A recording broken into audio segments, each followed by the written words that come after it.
Navpravah news સમયની સાથે અફવા નહીં ફક્ત સમાચાર। શિનોરમાં ભૂતેશ્વર મહાદેવ મંદિરમાં મૂર્તિ ખંડિત કરાતા રોષ તેમજ નર્મદા નદીમાં ગટરનું પાણી છોડાતા લોકોમાં નારાજગી। વડોદરા જિલ્લાના ઐતિહાસિક અને ધાર્મિક મહત્વ ધરાવતા શિનોર ગામમાં આવેલ ભૂતેશ્વર મહાદેવ મંદિરમાં નંદીજી તથા કાચબાની પવિત્ર મૂર્તિઓ ખંડિત કરવાના બનાવથી સમગ્ર હિન્દુ સમાજમાં ભારે રોષની લાગણી ફેલાઈ છે। ઘટના બાદ ગામમાં ચકચાર મચી જવા પામી હતી। માહિતી મુજબ નર્મદા કિનારે આવેલ ધૂત પાપેશ્વર મહાદેવ હાલ ભૂતેશ્વર મહાદેવ તરીકે ઓળખાતા મંદિરમાં કેટલાક અસામાજિક તત્વોએ પવિત્ર મૂર્તિઓને નુકસાન પહોંચાડ્યું હોવાનું સામે આવ્યું છે। ઘટનાને લઈને સ્થાનિક લોકો તેમજ ધાર્મિક સંગઠનોમાં ભારે આક્રોશ જોવા મળી રહ્યો છે। હાલ મંદિર ખાતે રિનોવેશનનું કામ ચાલી રહ્યું હોય ત્યાં રહેલા સાધનોની તોડફોડ સાથે ચોરી પણ કરવામાં આવી હોવાનું જાણવા મળ્યું છે। ઘટનાની જાણ થતાં સ્થાનિક આગેવાનો અને ગામજનો મંદિરે દોડી આવ્યા હતા। બીજી તરફ પવિત્ર નર્મદા નદીમાં ગટરનું પ્રદૂષિત પાણી છોડવામાં આવી રહ્યું હોવાના આક્ષેપો થતા લોકોમાં ભારે નારાજગી ફેલાઈ છે। સ્થાનિકોએ જણાવ્યું હતું કે નર્મદા નદીની પવિત્રતા જાળવવા તાત્કાલિક પગલાં લેવા જરૂરી છે।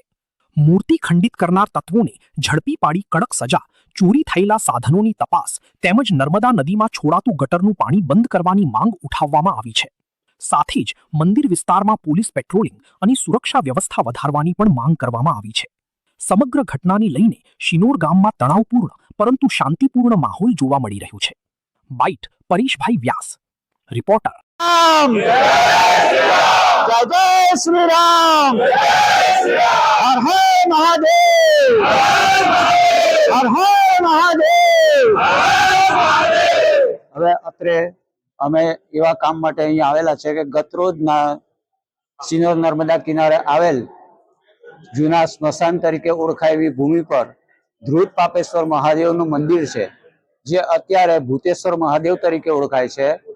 એ મંદિરનું રિનોવેશનનું કામ થઈ રહેલું છે, જે કામ થોડું ઘણું બાકી છે, જેમાં નવીન મૂર્તિઓ સ્થાપિત કરેલી એ મૂર્તિઓ કોઈ ધર્મને નહીં જાણવાવાળો અથવા તો ઈરાદાપૂર્વક કામ કરનાર માણસે તોડીને જગ્યા પરથી ખસેડી નીચે ફેંકેલ છે।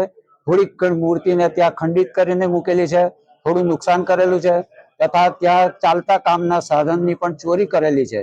એટલે આવા વિધર્મ કૃત્ય કરનાર જે વિષમ હોય તેને પકડવા માટે અમે મામલતદારશ્રીને વિનંતી કરવા માટે આવેદનપત્ર આપવા આવેલા છે કે જે કાયદેસર કાર્યવાહી થાય અને એમને પૂરેપૂરો ન્યાય મળે।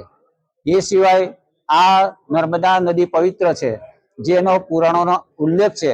એ નર્મદા નદીમાં પણ શિનોર ગામની ગટરનું પાણી પણ અંદર સામેલ થઈ રહ્યું છે। એ પણ અટકી જાય તો અમે વધુ આનંદ પ્રાપ્ત કરીશું એવી અપેક્ષા સાથે અમે અત્રે આવેલા છે। માટે અમને પૂરતો ન્યાય મળે એવી વિનંતી કરીએ છીએ। જય જય શ્રી રામ, જય જય શ્રી રામ।